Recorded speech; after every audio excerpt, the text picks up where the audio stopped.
Iba-ibang uri ng kaakit-akit, ibang-iba uri ng maganda, depende kung nasa lugar mo ikaw at nasa panahon.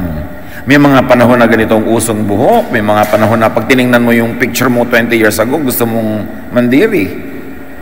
Kasi iba na yung maganda ngayon sa maganda noon. So lahat ng tao, tama, maganda, ayos, wonderful. Kaya lang, nasa tamang oras at panahon ba siya? Depende sa nagpapauso. Kasi may nagpapauso kung ano maganda eh. Nung araw, lahat ng magaganda, yung mga mistisa lang, yung mga mapuputi lang, yung mga straight lang ang buhok. Kasi sila lang nun ang mapera. Kaya lahat ng produktong nililikha para sa kanila. So ang mga modelong nagtitinda ng mga produktong yon, yung kamukha nila o yung gusto nilang maging kamukha. Pero nung yumaman na ang mga Asyano, ngayon marami na mga Asyanong models. Nung may mga yumaman na ng mga colored people, dumami na yung mga colored na models kasi may economic power sila. So ang totoo nun, yung mayaman maganda. Kasi siya ang nagdidikta kung ano ang maganda. Huwag tayong paapi sa mga ideya ng iba kung ano maganda kasi maganda ka, nilikha ka ng Diyos. Baka hindi ka lang ang pinapauso ngayon ng mga produkto, ng mga magazine kasi wala silang itinitinda para sa iyo o para sa iyong economic capacity. Pero walang nilikha ang Diyos na pangit. Kasi Diyos ang manlilikha, alam nga namang mali siya. Kahit hindi ikaw ang bet ng mga judges sa contest na sinalihan mo, sumali ka uli next year, iba na yung judges, baka manalo ka na. Di ba? Maraming ganong mga karanasan, natalo nung minsan, sumali uli, nanalo na, kasi iba na yung judges. So, pag may nagja-judge sa'yo, ikaw lang kasi ang judge. Pag may ibang judge, siguradong wonderful ako. Depende yan eh. Psalm 139, 15-16. Nothing about me is hidden from you. Ang kausap dito, Diyos. But with your own eyes, you saw my body being formed. Even before I was born, you had written in your book everything I would do. Unti-unti pa lang akong nabubuo sa sinapupunan ng aking ina, nanonood na kayo, O Lord. Kayo kasi may likha sa akin. Alam nyo ang nilikha nyo at alam nyo kung anong pupuntahan ang nililikha nyo. Kaya nandun pa lang ako, nalilikha, alam nyo na ang landas na tatahakin ko sa buhay. Itinakda nyo na ako magiging ano ako. Kaya nililikha nyo ako na maging magaling sa math, siguro gusto nyo ako maging engineer. Itinatakda nyo na ginagawa nyo ako magaling sa musika, siguro gusto nyo akong kumanta sa church o kumanta kung saan-saan. Kasi ganun nyo ako nilikha, therefore ganun ang kalooban nyo para sa akin, kaya alam nyo na kung anong pupuntahan ko. Kasi hindi ko naman pwedeng hindi puntahan yung nakatakda. Kung saan nakahapay ang kahoy, doon bubual, sabi na matatanda. Ang pinakamahirap sa buhay ay yung lumalaban ka sa iyong hilig, hindi mo sinusunod ang iyong hilig, yung design sa iyo ng Diyos, kaya tuloy hindi ka mag-excel. God designed and predetermined your general personality, your general direction in life. Kaya nga pati sa psychology, na profile na nila ang mga tao, yung mga temperaments daw. May sanguine, merong phlegmatic, merong choleric, merong melancholic. Generally, ang mga tao magfo-fall under those 4 big categories. Kasi talaga may categories. Merong kingdom, merong phylum, merong class, may family, may species, may subspecies. Meron talagang ganon. So God designed your destiny, but not the specifics. Halimbawa,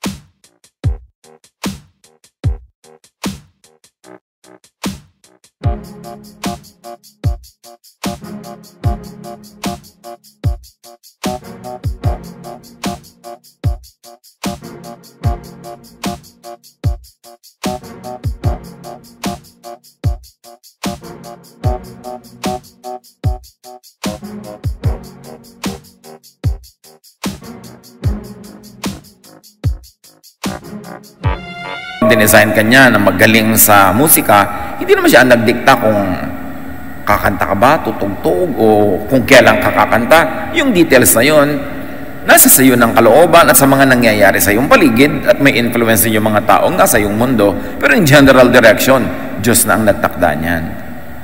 So yung free will na tinatawag, yung change, that is possible only within the inborn nature. Free ka lang within how you were created.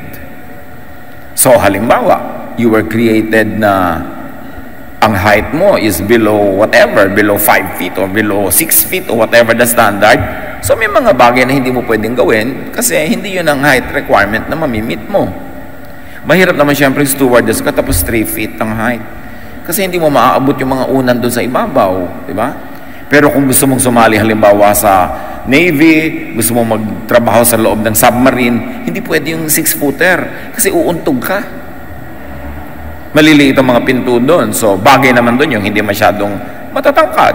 Kanya-kanya. You are free to operate within the context of how you were created. So, ikaw ay cactus, free kang tumubo at lumabay at mamulaklak sa mga tuyo na paligid. Water lily ka, water plant ka, doon ka sa mga matubig na lugar. So, kung nasa tamang lugar ka, ikaw yung magpa-flourish.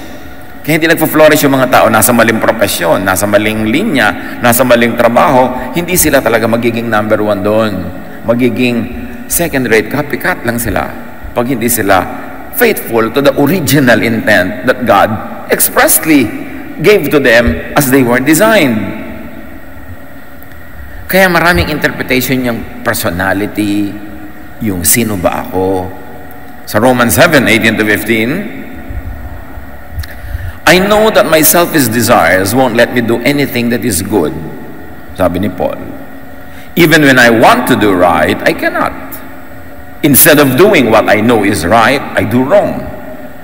The sin that lives in me is what does them. This is a very interesting study. Either Paul really believed in what he was saying, or he was leading his readers into an inevitable conclusion as they follow the train of thought. But here, this is the sentiment of legalistic, Mosaic religiosity. Pag conservative, legalistic, makamoses ka sa iyong paniniwala, ganun ang pagtingin mo sa iyong sarili.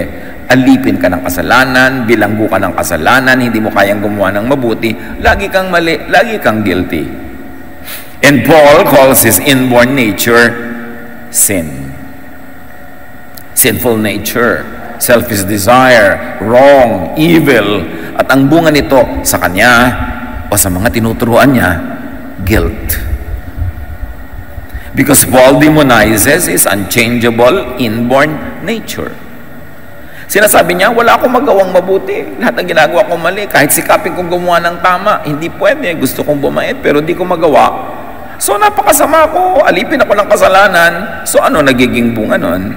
He demonizes his unchangeable inborn nature. Siya na rin naman ang may sabi, hindi pwedeng palitan to, kahit anong gawin ko, hindi mapalitan. Like many religious people demonize what is natural. Napakauso sa maraming mga conservative religious sentiments to demonize desire. Samantala yung desire is inborn, innate in the physical body. Your desire for food sees to it that you get to eat. Your desire even for sexual activity sees to it that there is procreation among the human race. Kasi mahirap yata yung sexual activity na kung hindi yan desirable, nobody will do it kasi nakakapagod. So, minamasama lahat yan ng mga makamoses, ng mga conservative religiosities. At yan ang ine-essay ni Paul sa kanyang mga katuruan. Kung talagang naniniwala siya doon, o device lang niya yon para pumunta sa gusto niyang tumbukin na usapan, that is known only to him. Romans 7:21-23 sa pagpapatuloy ni Paul, the law has shown me that something in me keeps me from doing what I know is right. But in every part of me, I discover something fighting against my mind. And it makes me a prisoner of sin that controls everything I do.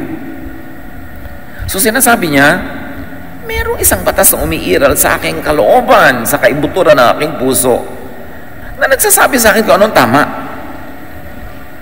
Pero bawat bahagi ng aking katawan, kinakalaban yung tama na iniisip ko, kasi ang gusto ng katawan kong gawin, yung mali. So anong bunga niyan? Nagiging bilanggo ako ng kasalanan. Paul was talking about the contradiction between what he knew was right and what his body naturally does. Sabi niya, malinaw sa aking isip, na actually lang ibig sabihin ni Paul ito, malinaw sa aking paniniwala, malinaw sa aking kinagis ng katuruan, malinaw sa nakasaksak sa utak ko na standard of what is right and wrong, malinaw doon kung anong tama.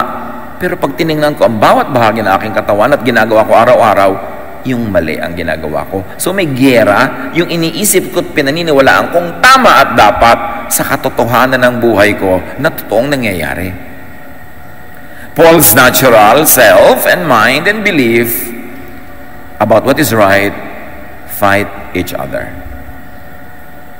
So there was constantly a warfare because there is a warfare mindset.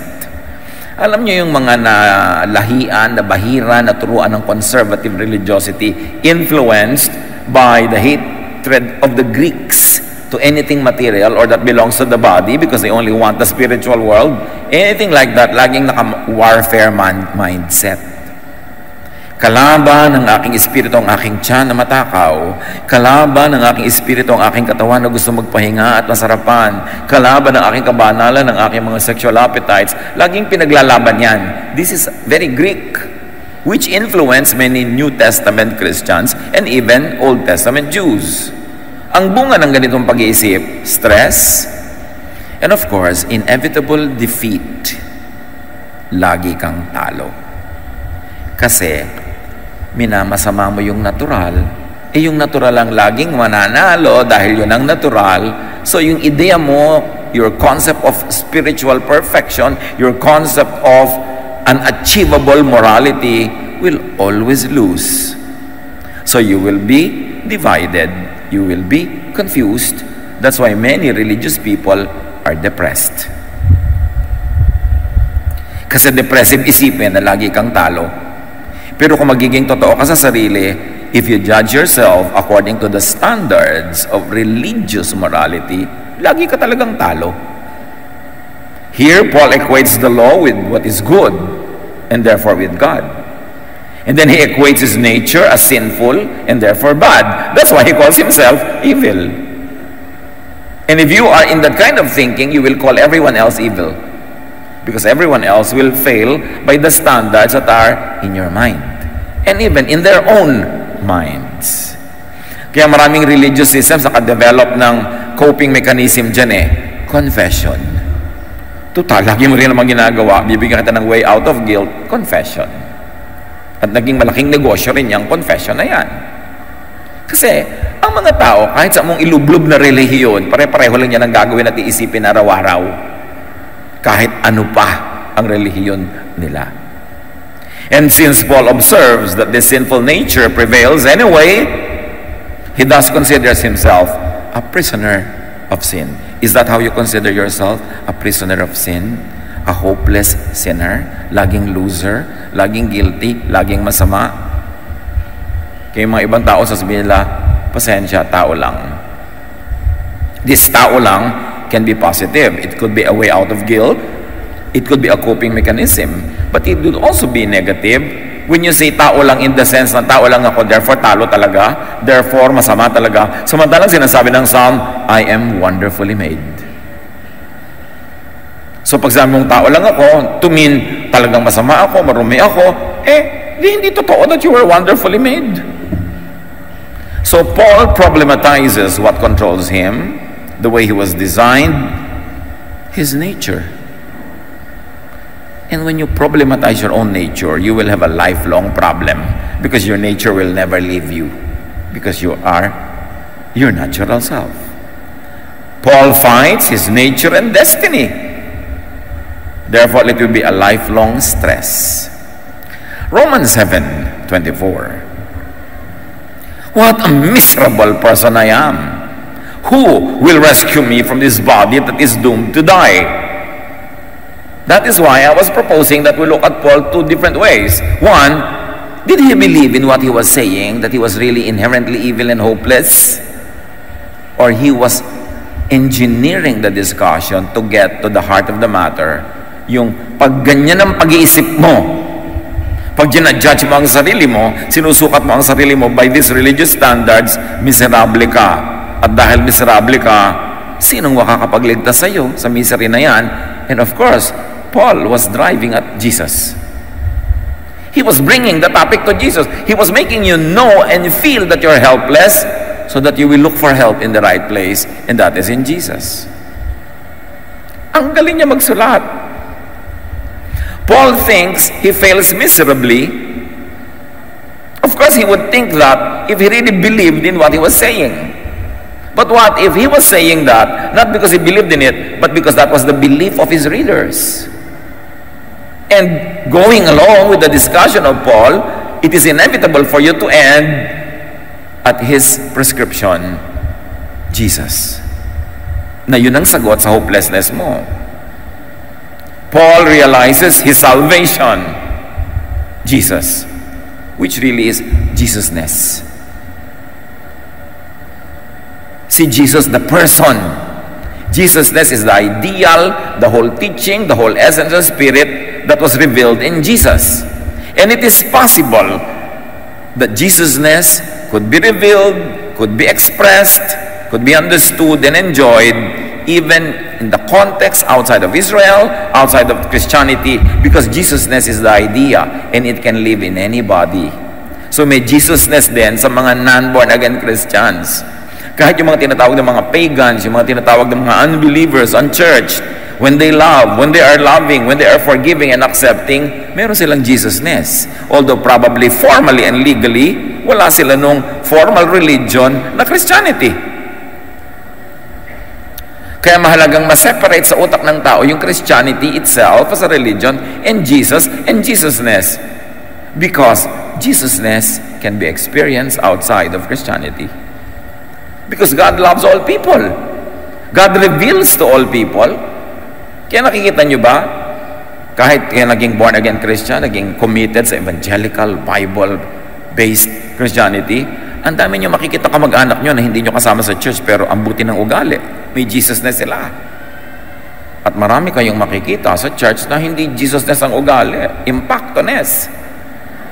Kahit pa sila born again at inilublob mo ilang beses sa baptism, may impactoness pa rin. So it is possible for Jesusness to thrive outside of formal religion. Siyempre, press release lang ng mga religion, sa kanila lang may salvation. Para doon ka mag-member at doon ka mag-ambag. Pero pwede bang ikulong ang Jesusness sa wall ng church, ng anumang relihiyon? That's why it's important to understand the spirit of Jesusness. Jesus is the person. Jesusness is the idea, the Spirit of God revealed in the person of Jesus. And that same idea could be revealed elsewhere, in other times, in other places. Other people can also experience the love of God kahit hindi sila narating ng mga Christian missionaries. Yung franchise ng missions, yung franchise ng mga churches and religions, press release lang yon para masolo nila ang mga converts. But the Spirit of God fills heaven and earth. The earth belongs to the Lord. Hindi pwedeng dumating lang ang Diyos sa Pilipinas kasama ni Magellan noong 1521. Siyempre, yung spirit of Jesusness had always been with the people who are loving, who are caring, who are forgiving, and accepting. And that spirit saves. That spirit, that mentality, that understanding will bring you into the presence of God with or without formal religion. Hindi naman kasi pwedeng masolo ng relihiyon ng Diyos. Nauna ang Diyos sa relihiyon. Yung mga relihiyon, mga franchises yan, mga licenses, mga pag-aangkin sa Diyos. Pero hindi pa aangkin ang Diyos kahit kaninong religion. Kaya importante maintindihan natin the spirit of Jesusness that was in Jesus. Because it can also live in you, it can live in other people.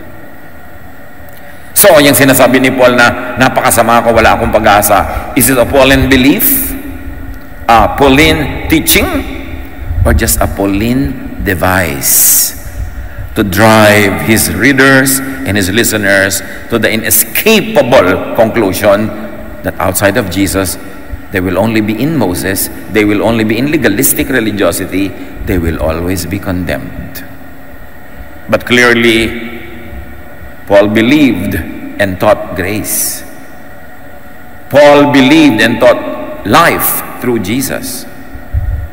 And he very clearly also taught death through Moses, through the law. Sa lahat ng nagsulat dyan sa collection ng New Testament, napakalinaw ng pagkakaunawa ni Paul sa binigay ng Diyos na kaligtasan sa mga tao through Jesus and Jesusness. Now, the general essence and direction of individual personality is predetermined by unique inborn traits. Balik tayo sa yung natural self mo. Yan kaya ang tinatawag nila na genetic configurations, na talagang ikaw ay ikaw. Yung sinasabi na matatandang ang mangga ay hindi mamumunga ng santol, na madalas ay tinitingnan nila ang magiging ugali mo pag tiningnan nila ugali na yung magulang at mga ninuno. There is a basic foundation that determines the general design, and only details and finer points could be altered or improved. Nilikha ka, yun ka na. So, sabi nga, even before I speak, you know what I will say, you know my thoughts. Kasi yung lumikha sa'yo, alam niya ang design, therefore alam niya ang yung tendency. Alam niya kung ano ang yung magiging hilig. So, nililikha pa lang ikaw ng Diyos, alam na niya, nako, itong nililikha ko na to, lagi itong magkakakanta, magtututugtog, kasi ito ang pagkakalikha ko sa Kanya eh. Itong nililikha ko na ito, magiging scientist. Kasi nililikha ko siyang maging ganyan. Ito magiging charitable. Ito magiging matipid ito. Magiging laging siya yung nagsisave. Ito naman magiging gastador to. Ganon. So, kaya lang pag naging mag-asawa yung dalawa, World War III. Pero, hindi na yan naiiba. Pastor, i-counsel niyo po ang asawa ko para magbago. Magpalit ka na lang ng asawa, mas madali.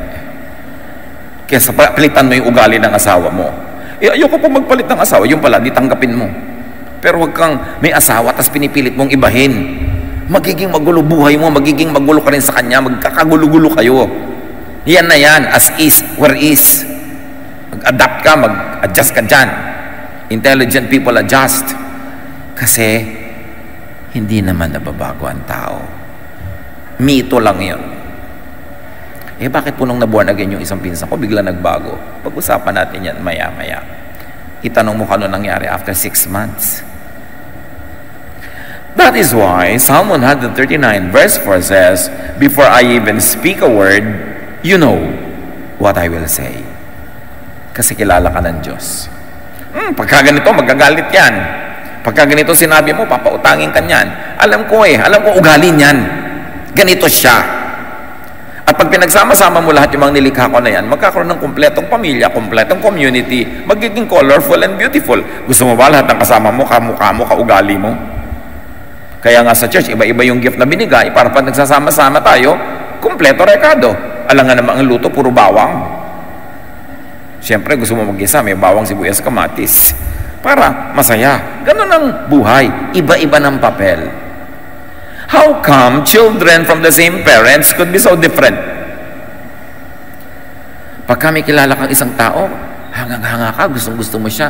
Nung makita mo yung kapatid, sabi mo, ay, paano naging magkapatid yun? O kaya meron naman isang taong diring-diri ka sa kanya, yung hindi mo siya maintindihan. Nung makita mo yung kapatid, wow, biglang hanga ka. Kasi hindi lahat ng magkakapatid pare-pareho. How come children could be so different from their own parents? Genes ang sagot ng science dyan. Sabi na matatanda, lahi, dugo. Kasi nananalaytay sa ugat mo, nasa dugo mo, nasa every single cell of your body, yung genes ng lahat ng mga lolo't lola mo, both sides, sa father side and mother side, pabalik kay Adan at Eva, nasa iyo yan. Ngayon, kung kaninong ilong ang mananalo at lalabas dito sa isang kapatid mo, Diyos lang ang nag-assign nun. Kaya may mga magkakapatid na magkakaiba ng ilong. Merong magkakaiba ng buhok, may kulot, merong straight, merong magkakaiba ng talent. Kasi ang dami niyong lolo't lola na pagkukunan. Nagko-combine, nagsasama-sama sa isang tao, nagiging individual tuloy siya. But all human traits and character could come only from the genetic pool, from design, from creation, from God. Nothing was added to creation after the sixth day. You know what happened? After the sixth day, on the seventh day, the Lord rested. Tumigil na ang creation. Tumigil na ang creative process. So, ibig sabihin, after the sixth day, nandun na lahat ang genetic pool ng lahat ng tao sa lahat ng panahon. Creation stopped. And after creation stopped, recreation na lang ang nangyari. Nagkakakombi-kombinasyon. Kaya kahit sa dalawang taong Adan at Eva, biglang nagkaroon ng may maitim, may maputi, may dilaw, may kulot, may straight. Kasi nasa kanila na mismong katawan lahat ang genes ng buong sangkatauhan na habang may mga nagsasamang lalaki at babaeng nakaka-create sila ng isang bagong individual, namimili lang ang Diyos kung alin pipitasin na gene, alin dito, alin doon, at ilalagay sa individual na ito. Kaya ikaw yon, and you are wonderfully made. Paul talks about that. At napakarami pa sa Bible, directly and indirectly. Now, plant and animal hybrids can be created by crossbreeding. Alam nyo yon? Nakakita na ba kayo ng bougainvillea na ang bulaklak sa isang tangkay, may violet, may dilaw, may pula? Kasi pinagsama-sama ng crossbreeders, ng plant breeders, yung mga genes ng iba't ibang bulaklak na may iba't ibang kulay. Nakakreate ng ibang individual. Crossbreeding. Plant and animal hybrids can be created by conditioning, na tinatawag ng iba na evolution.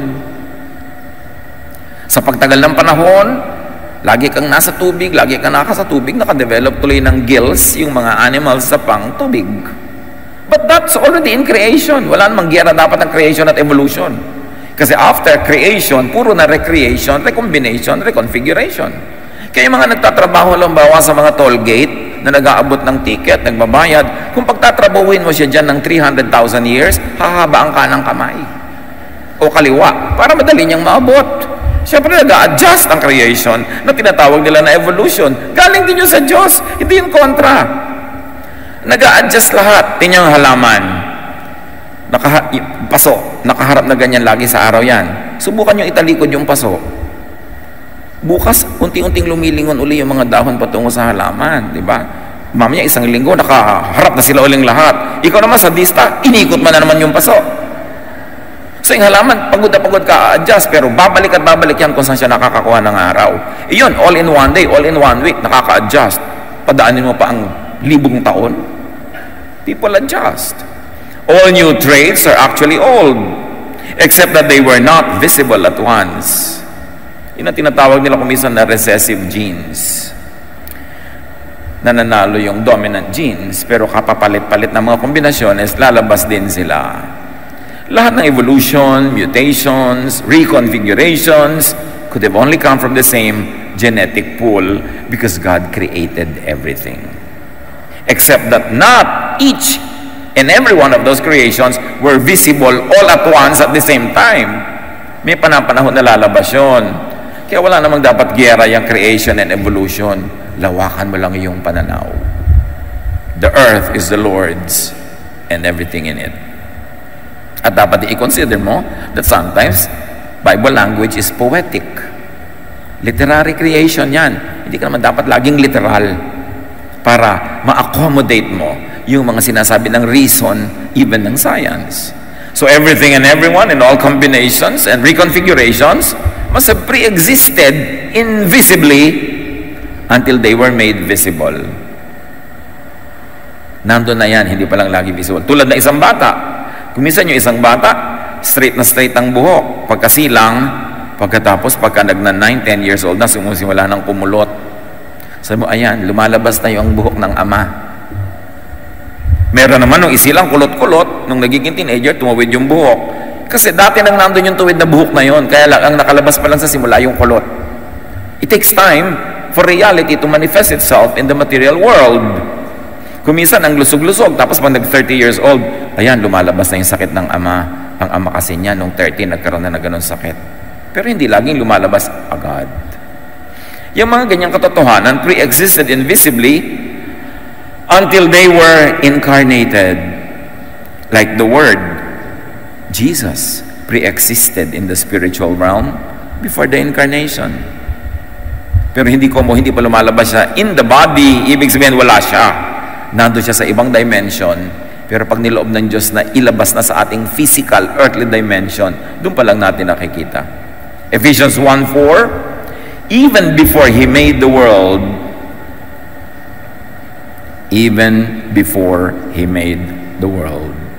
God loved us and chose us in Christ to be holy and without fault in His eyes. So sabi, bago pa nauna ang mundo, nasa isip na ng Diyos ikaw, kinreate ka na niya, kaya lang hindi ka pa sumusuplot sa mundo. Parang si Jesus who was a Word, in the beginning was the Word, but then later on became flesh. Ikaw din nag-pre-exist ka na sa isip ng Diyos. At doon pa lang, banal ka na. Malinis ka na, mahal ka na niya. Kaya lang later on, nung pinanganak ka, na-develop ang mga civilization,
kang demonyo ng mga relihiyon, pinasama ka ng mga man-made doctrines para kailanganin mo ang relihiyon para kalinisin at maibalik ka sa Diyos. Yun naman tinuturuan ng relihiyon, di ba? Masama ka, mali ka, marumi ka, pero mag-member ka sa amin, ibabaptize ka namin, mag-tithe ka sa amin, lilinis ka uli, babalik ka sa Diyos. Tingnan yung press release. But before the foundation of the world, before religions developed, God already knew about you and God already made you holy in His sight. Until religion condemned people, so that religion could be the sole dispenser of salvation. Palawakin ng pagkakaunawa sa Diyos, huwag siyang ikulong sa religious walls. Marami kasing ganyan. Pinipilit kang ibahin, baguhin ang religion, para lagi kang kulang, para lagi kang ambag ng ambag, guilty ng guilty, confess ng confess, hanggang kamatayan mo na yon. Hindi mo na maaabot yung kagustuhan mong contentment with yourself. Jeremiah 13:23, can you ever change and do what's right? And even if so, what is right? Whose standard is right? Can people change the color of their skin? Or can a leopard remove its spots? Of course. The prophet knew the answer. No. I cannot change and do what is right by your standard.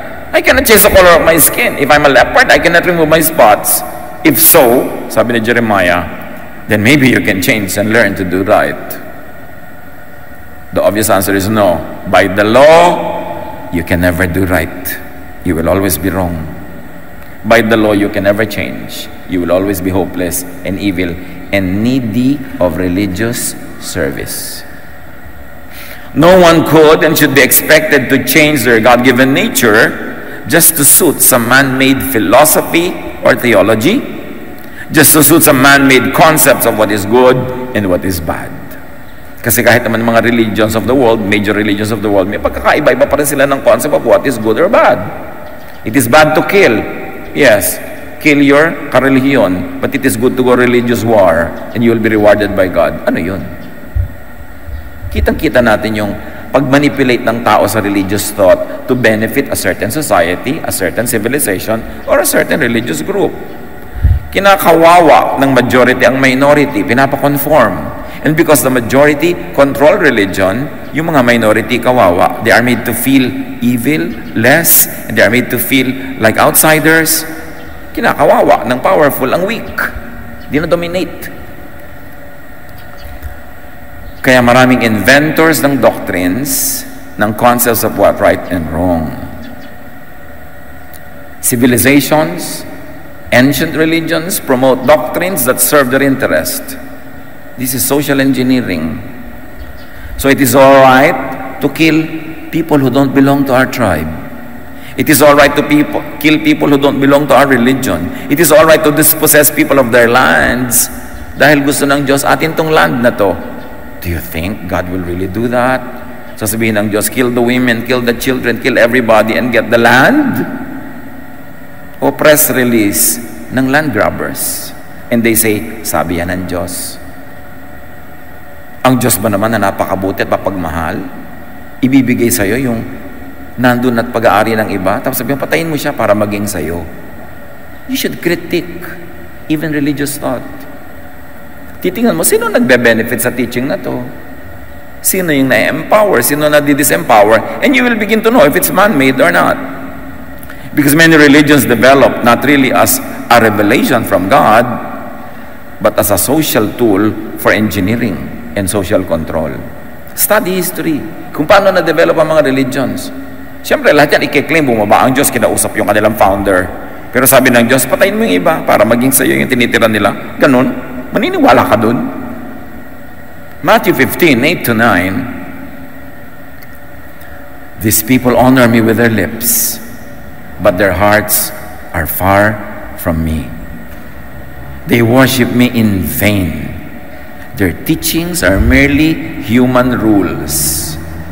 This is Jesus speaking and quoting even Isaiah 29:13. Sabi ng Diyos, hanggang bibig lang ang pagsamba sa akin ng mga religyones na yan. Malayo sa akin ang puso nila. Baliwala ang pagsamba nila sa akin kasi ang katuruan nila, invento lang nila para sila ang mag-benefit. Jeremiah 14:14. Then the Lord said to me, the prophets are prophesying lies in my name. I have not sent them or appointed them or spoken to them. They are prophesying to you false visions, false divinations, idolatries, and the delusions of their own minds. Punong-puno na ang Diyos sa mga kabalbalan ng mga propeta, mga katuruan na sila lang ang nakikinabang, kaya ipinadala niya si Jesus. Liwanag para liwanagan ng madilim, daan para buksan ang nakasarang daan.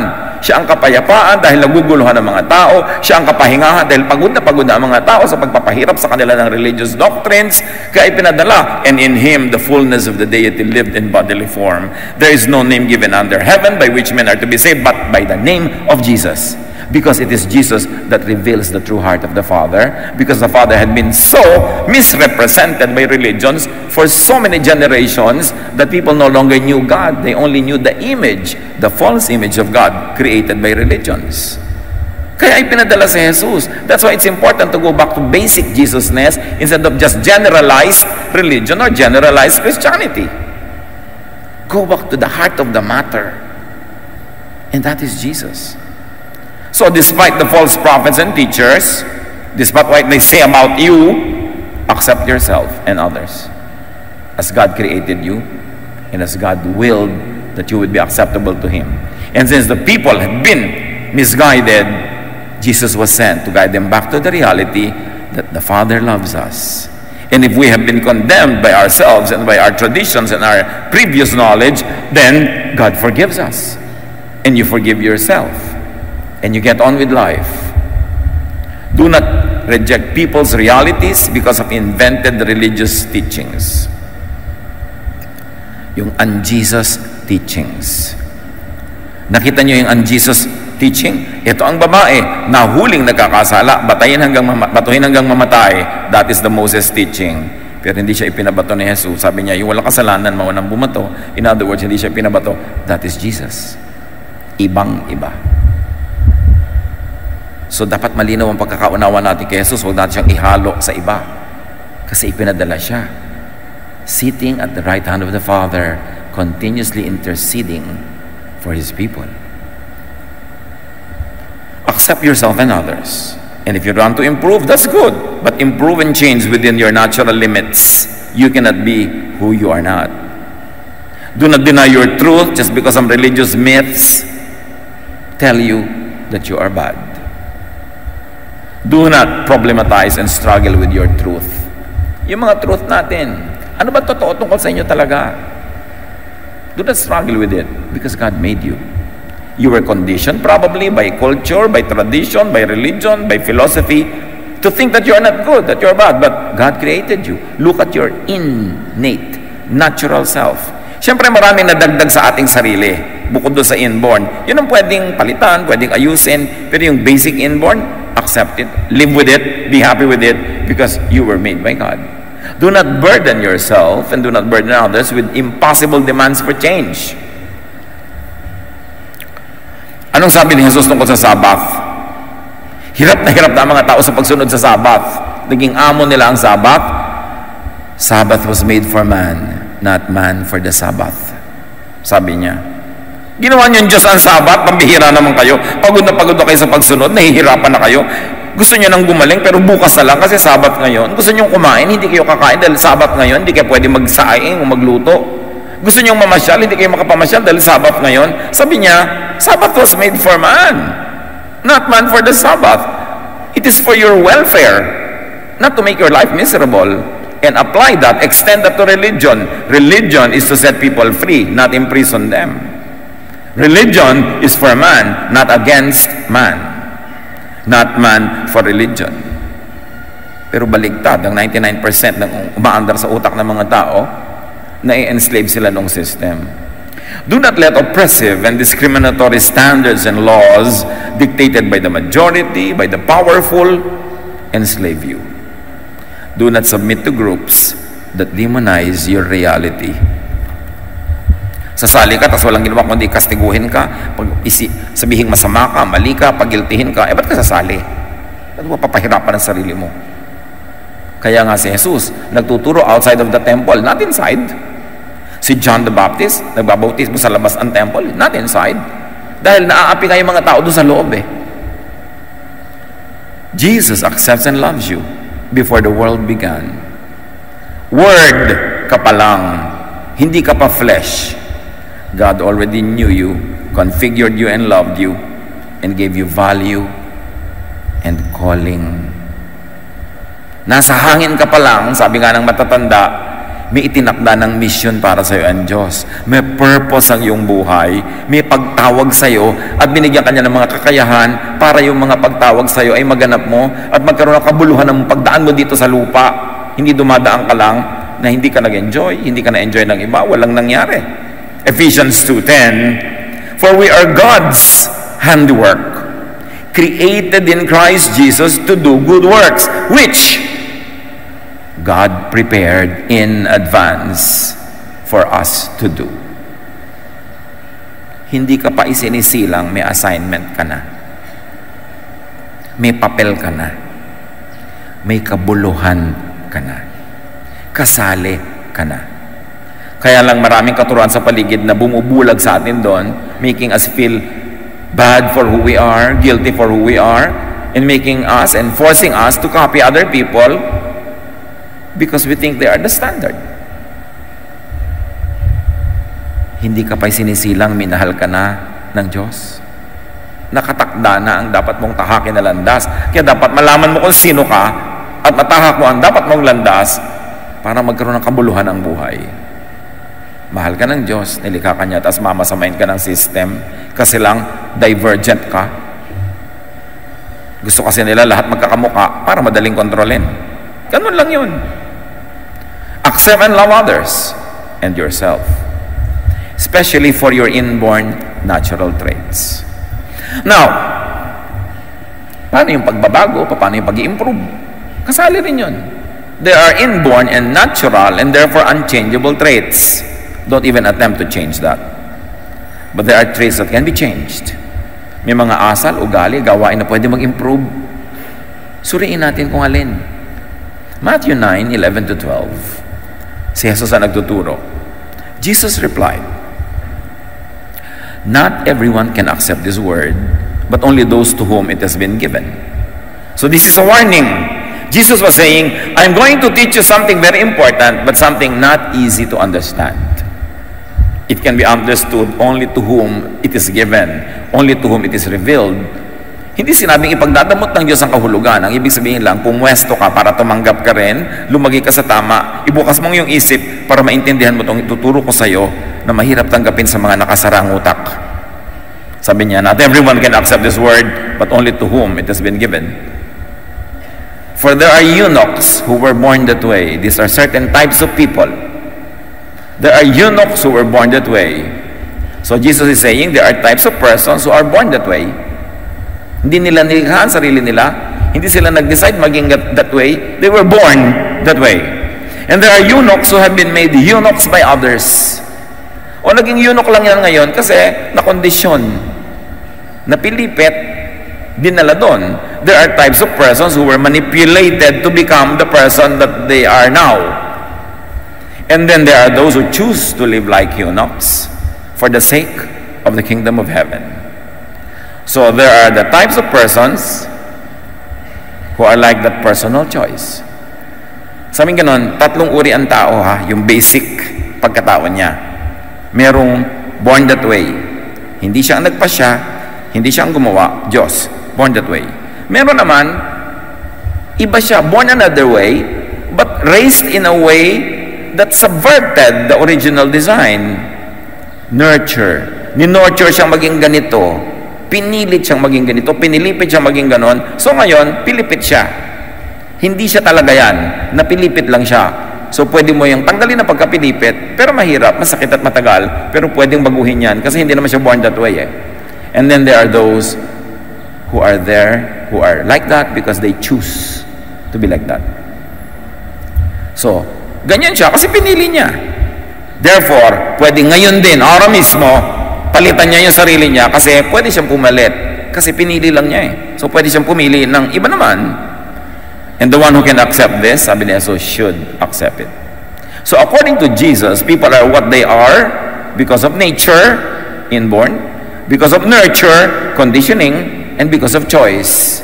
It is their free will that operated. So despite religious experience, sa kabila ng isang katerbang pagka-born again, pagbabasa ng Bible, pag-attend ako ano-ano mga seminar at mga relihiyon, born this way people cannot and will not change unto the idealized, but to them is an unnatural persona. Kahit anong lublob sa relihiyon ang gawin mo sa isang tao, yung born that way will not be changed. Hindi siya mababago. Napaka-unfair at napaka-lupit. Expectan mo siyang magbago, palitan yung inborn nature dahil lang na-born again siya.